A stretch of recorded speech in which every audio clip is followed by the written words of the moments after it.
Olá, queridos alunos, tudo bem com vocês? Bom, nessa aula de hoje nós iremos então analisar durante o período da República Velha os movimentos de resistência, de luta da população excluída por parte do governo federal e também por parte dos governos regionais e estaduais dentro do território brasileiro, tá?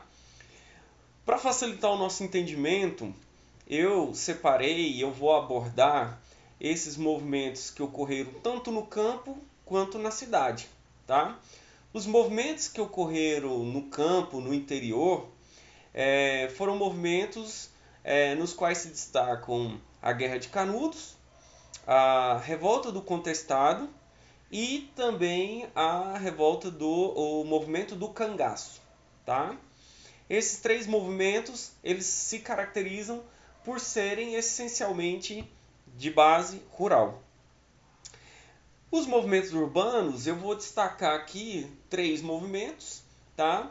Que foram interessantes para dentro da nossa análise, que é a revolta da vacina, a revolta da chibata e o movimento operário de 1917.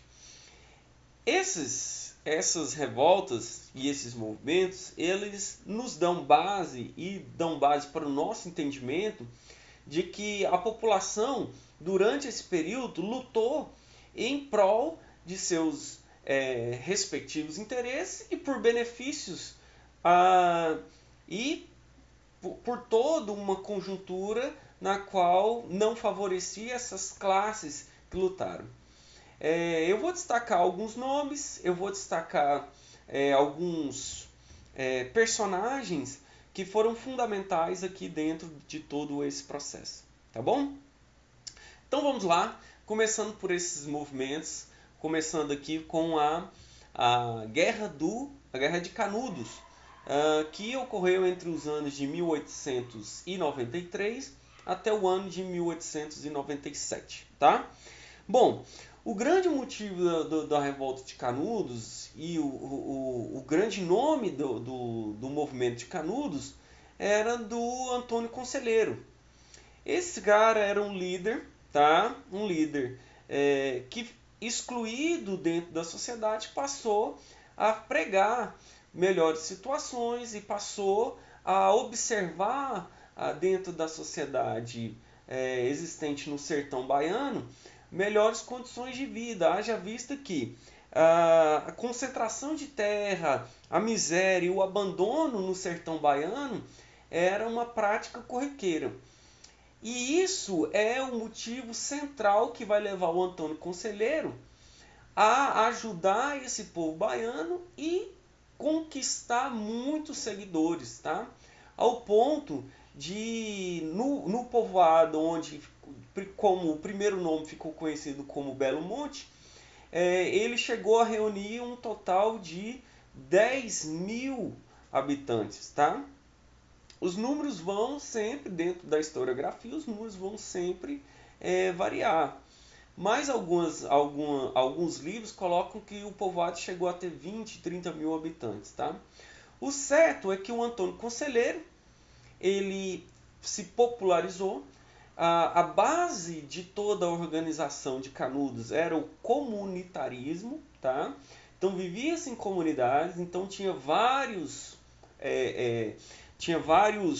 ofícios que existiam dentro do povoado de Canudos e o conselheiro organizou isso de maneira muito bem colocada. Por isso que o povoado cresceu bastante durante esse período. Tá? Bom, o que eu destaco aqui dentro dessa conduta do Antônio Conselheiro? A partir do momento em que o povoado começou a crescer, isso leva principalmente aos fazendeiros dessa região baiana, região de Belo Monte, Canudo, levam a preocupação por parte das autoridades, principalmente quando eles colocam que Antônio Conselheiro era um adepto, era um anarquista, era um monarquista, adepto à monarquia, e também alguns dizeres sobre o Antônio Conselheiro escrito, algumas palavras de Antônio Conselheiro também passa a incomodar o governo federal. Como, por exemplo, essa aqui, ó. Ele diz assim no livro do Antônio Nogueira, Conselheiro e Canudos, tá? Do ano de 1997, ele, nas palavras de Antônio Conselheiro, ele fala dessa maneira: é um erro aquele que diz que a família real não há de governar mais o Brasil. A república há de cair por terra para a confusão daquele que concedeu tão honrosa ideia. O Antônio Conselheiro, ele vai ser taxado de monarquista, um inimigo da república. E aí, com essa preocupação, o governo do Prudente de Moraes vai começar a enviar expedições. Envia 3 expedições que são totalmente derrotadas, essas expedições militares. Apenas na 4ª expedição, o governo federal dá conta de dizimar o Arraial de Canudos e acabar com esse povoado. O Antônio Conselheiro, ele foi morto dentro desse processo e ele vai acabar sendo decapitado, tá? A conclusão que nós temos é que diante desse processo, diante de toda essa conduta, nós observamos que o governo federal ele não tem nenhuma base social para comandar os desejos dessa população excluída dentro do Brasil no início do século XX. No final do século XIX, início e posteriormente início do século XX. Um movimento também semelhante que ocorreu ao movimento de Canudos também foi na Guerra do Contestado. Tá? A Guerra do Contestado ocorreu entre os anos de 1912 até o ano de 1916. E lá existia uma população também, tá, que vivia entre os estados de Santa Catarina e do Paraná, por isso que o movimento foi chamado de Guerra do Contestado, porque a região onde ocorreu esse movimento não tinha uma delimitação precisa entre esses estados, era uma região contestada entre os estados de Santa Catarina e do Paraná. E essa população também era uma população excluída, tá? Que teve muitos problemas com os grandes fazendeiros da região. E isso contribuiu para que a população passasse a lutar contra essa dominação. Um outro líder messiânico também, tá? Conhecido como José Maria, um beato, passou a agir em prol dessa população e começou a ser seguido, muito semelhante ao Antônio Conselheiro. O resultado desse movimento foi uma grande perseguição. Para piorar a situação, todo esse movimento ele foi agravado com a autorização do governo brasileiro de construir uma estrada de ferro que ligaria os estados de São Paulo até o Rio Grande do Sul. Essa companhia americana, chamada Brazil Railway Company, teria o direito de exploração das terras. Isso se agravou, a população se revoltou, principalmente porque antes o líder José Maria havia morrido em conflito e os seus seguidores juraram, pelo seu messianismo, juraram que seria combatido todo esse movimento contrário à ordem de José Maria.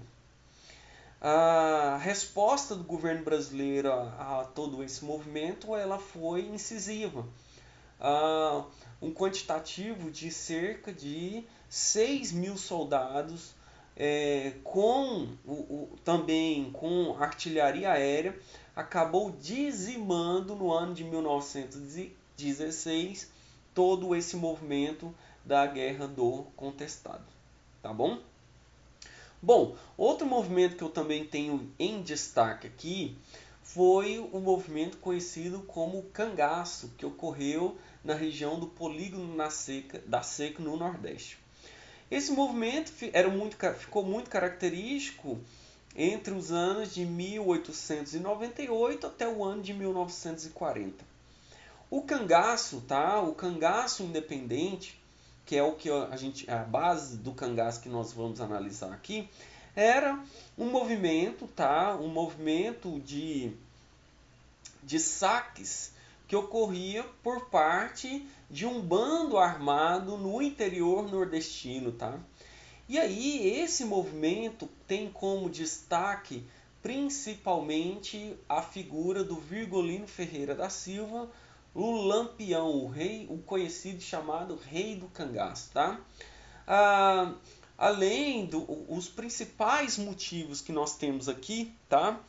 Era dos saques que ocorriam no cangaço era para continuidade do próprio movimento e também por traições ou vinganças que ocorriam dentro desse processo de exploração dos fazendeiros que ocorriam lá no interior, no polígono da Seca. Tá? Bom, o Rei do Cangaço ele acabou sendo no ano de 1938 dizimado com o seu bando, tá? Ele e a Maria Bonita, que era a esposa do Lampião, acabou sendo capturados e decapitados, tá? Inclusive tem uma foto muito divulgada aí na internet da cabeça do Lampião, da Maria Bonita e do seu bando, tá? O seu sucessor, tá? Chamado de Corisco, ele acabou sendo capturado no ano de 1940. E aí o governo federal, com as suas tropas, coloca fim a esse movimento, tá? Que ocorria no polígono da Seca, o movimento do cangaço independente. Tá? Bom, nós temos também, como movimento urbano, vários questionamentos que ocorreram no Rio de Janeiro. Tá? Eu vou destacar dois movimentos que ocorreram no Rio de Janeiro e um movimento que ocorreu em São Paulo. No Rio de Janeiro, no início do século XX, precisamente no ano de 1904, ocorria um projeto de modernização e o projeto de urbanização da cidade do Rio de Janeiro. Tá? Esse projeto ele foi encabeçado pelo prefeito Pereira Passos, que queria mudar a estética da cidade para ficar semelhante, para ficar nos moldes da Cidade Luz, cidade de Paris. Tá?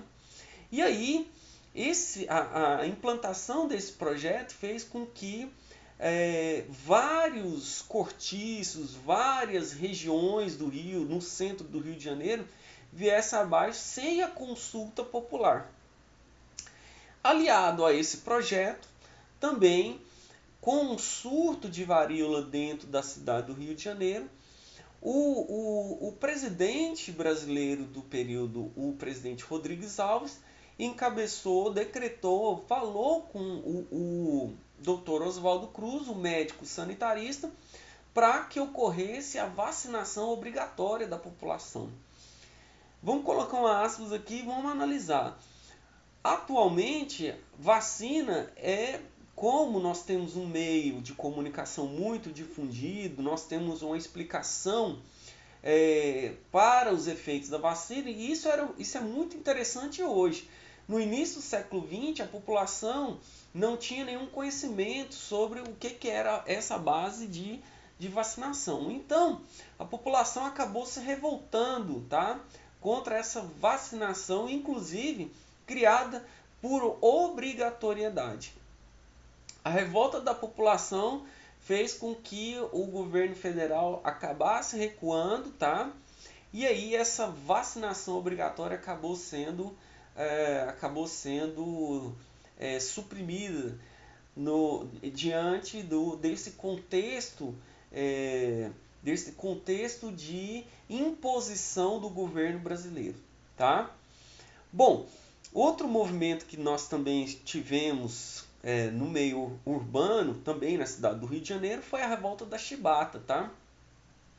A Marinha Brasileira, após a República, ela passa a se reorganizar, inclusive com novos navios. Entretanto, o Estatuto da Marinha, ele era ainda o estatuto lá do período imperial, com vários marujos dentro desse período, negros, que seguiam os mesmos preceitos lá do período imperial, com castigos, maus tratos e péssimas condições péssimas condições de trabalho dentro da Marinha brasileira. E aí, o que aconteceu para ocorrer a revolta da Chibata foi justamente quando o marinheiro Marcelino Rodrigues foi condenado e acabou levando 250 chibatadas, tá? Isso revoltou os marinheiros e aí a principal figura dentro do movimento da revolta da Chibata foi o marinheiro João Cândido, tá? Que acabou tomando a embarcação, virando o navio contra a cidade do Rio de Janeiro. Os navios, tá? Tomou duas embarcações, as embarcações conhecidas como Minas Gerais e São Paulo, tá? E aí essas embarcações acabaram sendo utilizadas como um meio de protesto e com canhões apontados para o Rio de Janeiro. Sem nenhuma maneira de ir contra esse domínio desses marinheiros revoltosos dentro das embarcações, o presidente Hermes da Fonseca acabou negociando um tratado em que os marujos teriam melhores condições, seriam suprimidos os castigos feitos aos marinheiros, melhoraria as condições de trabalho desses marujos, aumentaria os salários, tá? Feito a negociação, os marinheiros entregaram as embarcações, só que o governo, 2 dias depois, acabou perseguindo esses marinheiros, não cumprindo a parte das negociações. E acabou perseguindo, inclusive o João Cândido acaba morrendo no Rio de Janeiro aos 89 anos, sem o título, sem o status de marinheiro, e também acaba vendendo peixe para sobreviver. Esse aí é um reflexo dos nossos membros, dos nossos antepassados que lutaram em prol das causas, e nós acabamos tratando o João Cândido como uma mera figura, né? Bom, um último movimento aqui que nós vamos destacar foi o movimento do ano de 1917, que ocorre principalmente na cidade de São Paulo, tá? Esse movimento grevista de 1917, ele ocorre justamente dentro do grande centro urbano, tá? Do grande centro industrial que nós tínhamos no Brasil dentro desse período. A influência do movimento grevista se dá justamente porque pela alta jornada de trabalhos incessantes, pelo movimento em que as mulheres e crianças, as condições de trabalho de mulheres e crianças dentro dessas fábricas, tá?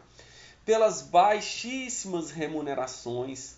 Então, tudo isso são fatores que levaram aos movimentos grevistas, justamente porque nós não tínhamos dentro desse período uma legislação trabalhista que atendesse a essas classes.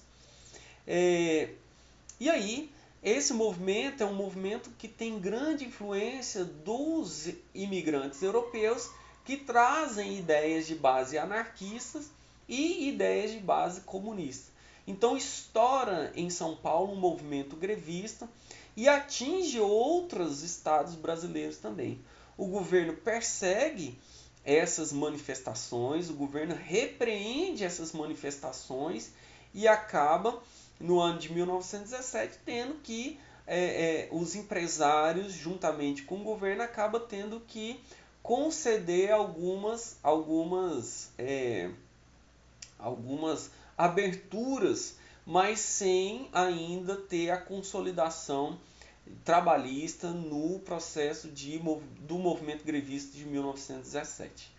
Essa consolidação trabalhista, lembrando a vocês, a gente vai estudar isso um pouco à frente, ela vai vir somente com o Getúlio Vargas lá no ano de 1943.